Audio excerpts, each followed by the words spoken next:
semuanya, apa kabar? Senang sekali bisa menyapa kamu di Open Your Eyes Podcast bersama saya Nabila dan teman saya Nanda. Di sini kita nggak berdua aja nih, Bil. Kita juga ditemani narasumber kita, yaitu Pak Maulana. Halo Pak Maulana. Halo. Terima kasih ya sudah mau menjadi narasumber di podcast kami. Terima kasih, Pak. Apa kabar? Alhamdulillah baik. Di sini aku, Nanda dan Pak Maulana bakal ngebahas nih tentang kasus-kasus perundungan. Bener banget, Bil. Jadi buat kalian simak terus ya, guys.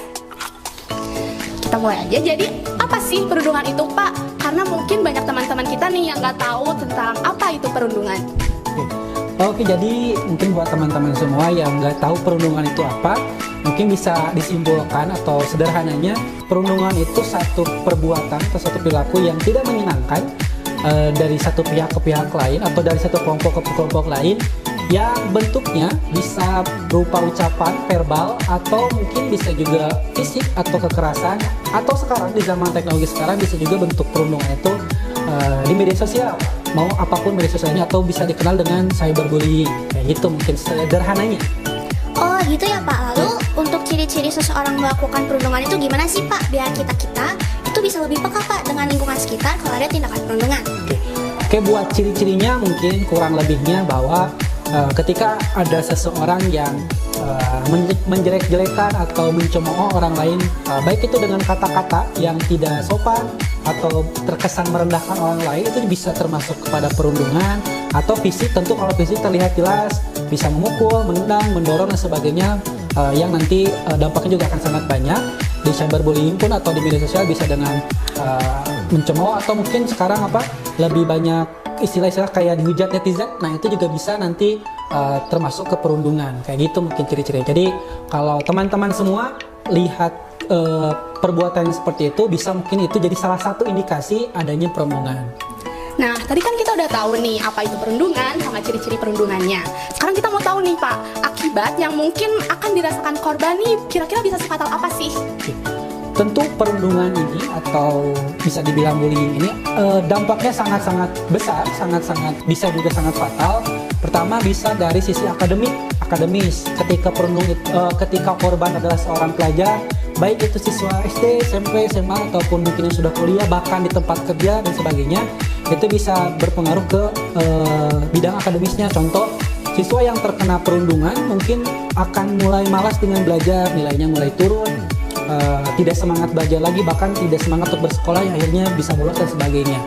Atau dampak keduanya bisa juga di mentalnya bisa karena perundungan atau bullying, mau itu verbal, fisik, korban akan jadi lebih mungkin sedih, bahkan sampai ke kesehatan, bisa kena mentalnya down, menyakiti diri sendiri, pakai benda tajam, banyak kasus-kasusnya kayak gitu. Dan paling dampak yang lain juga bisa di kehidupan sosialnya. Contoh misalkan korban bullying akan mungkin cenderung sulit untuk mencari teman lagi karena mungkin trauma dengan kegiatan bullying dan sebagainya. Jadi dampaknya jelas sangat-sangat fatal dan tidak bisa diremehkan juga. Jadi akan sangat berpengaruh ke kehidupan korban, seperti itu. Wah, fatal juga ya akibatnya. Nah, teman-teman, kemarin kita udah sebarin nih angket dalam bentuk Google Form. Makasih banyak loh ya bagi teman-teman yang udah ngisi angket dari kita. Setelah aku sama Nabila lihat isi angketnya, Pak, ternyata masih banyak korban perundungan yang takut buat speak up. Nah, salah satu cerita yang sudah kita pilih dari angketnya itu, dan itu menarik banget kasusnya, karena kasus perundungan ini di mana korbannya itu tuh dirundung secara verbal dan fisik oleh pelaku, karena si pelaku ini ingin berkuasa dan terlihat keren, padahal itu sama sekali nggak keren, ya nggak sih Nan? Ya betul banget, padahal kan hal kayak gitu bukan hal yang keren untuk dilakukan, karena kita sama manusia gak pantas buat merendahkan. Nah, menurut Bapak setelah mendengar cerita tadi, gimana nih tanggapan Bapak? Oke.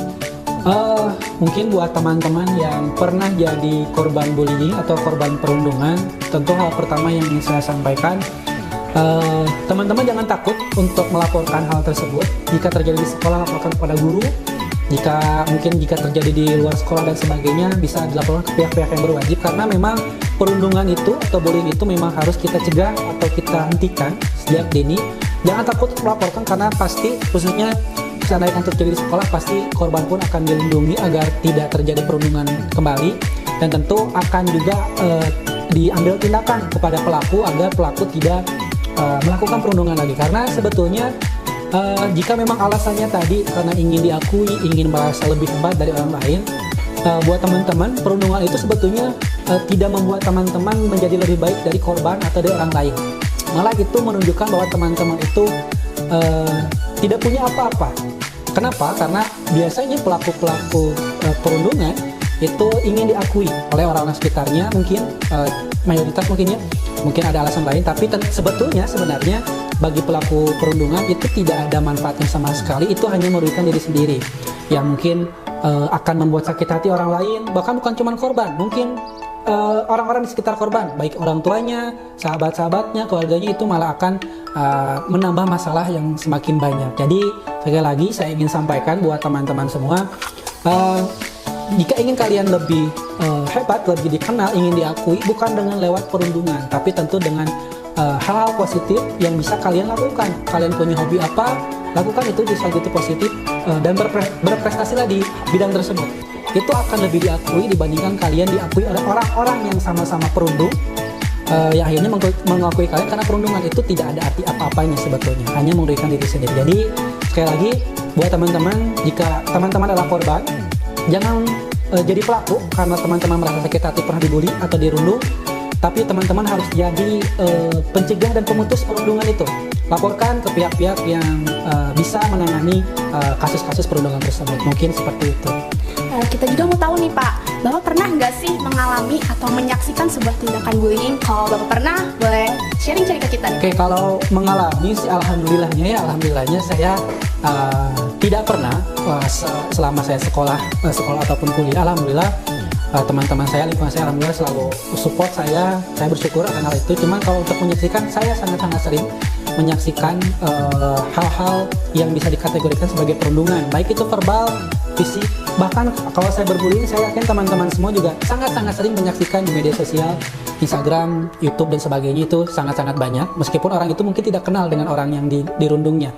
Tapi kalau untuk kejadian yang saya pernah saksikan, yang paling sering adalah perundungan dari segi verbal, yang mungkin dianggap sebagai hal-hal bercanda, tapi kita tidak tahu hal yang kita katakan apakah membuat sakit hati orang lain atau tidak. Karena mungkin ketika orang lain itu sakit hati, itu akan sangat berdampak besar buat orang itu, yang itu bisa dikatakan jadi perundungan nantinya. Jadi siapapun kita, apapun status kita tetap harus menghargai orang lain, karena kita betul tadi sesama manusia. Jadi jaga lisan kita, jaga hati kita, jaga perilaku kita agar kita bisa nyaman hidup di dunia ini. Mungkin kayak gitu. Gitu ya Pak. Lalu sebenarnya yang jadi akar permasalahan dalam perundungan itu apa sih Pak? Sehingga perundungan itu sampai sekarang masih menjadi kasus yang belum terselesaikan. Oke, perundungan itu mungkin akarnya pertama bisa juga dari ketidaksukaan seseorang kepada orang lain, iri hati, dengki dan sebagainya. Itu mungkin jadi salah satu faktor juga. Cuman yang saya temukan akhir-akhir ini, banyak juga pelaku perundungan yang memang sebelumnya korban perundungan juga, yang akhirnya mungkin ini sebagai balasan kepada si pelaku, jadi dia ikut jadi pelaku yang sebetulnya itu tidak diperbolehkan. Jadi jangan kayak gitu. Lalu apa langkah yang harus kita ambil nih Pak sebagai generasi muda agar rantai perundungan dapat benar-benar terputus? Oke, langkah pertama tadi, untuk korban jangan pernah takut untuk melaporkan, karena mungkin ketika kalian sebagai korban untuk melaporkan, itu bisa jadi pemutus rantai perundungan. Dan untuk para pelaku, betul tadi, sadar karena itu tidak ada manfaatnya sama sekali meskipun kalian diakui oleh orang banyak. Mungkin itu. Nah, jadi teman-teman, kesimpulan dari pembahasan kita kali ini adalah kita harus berani melawan tindak bullying, dan Kalau kita jadi korban nih, kita tuh harus berani ya untuk melawan dan berani untuk melapor. jika kita menjadi pelaku, sadarlah karena tidak ada manusia yang pantas untuk kita rendahkan, karena pada dasarnya kita juga manusia. Dan kalau kita jadi saksi, ya kita juga harus berani dong untuk melaporkan segala bentuk tindakan bullying dan jangan takut untuk menyuarakan yang benar. Oke. Bisa generasi emas melawan bully. Generasi emas siap melawan bully. Generasi emas siap melawan bully.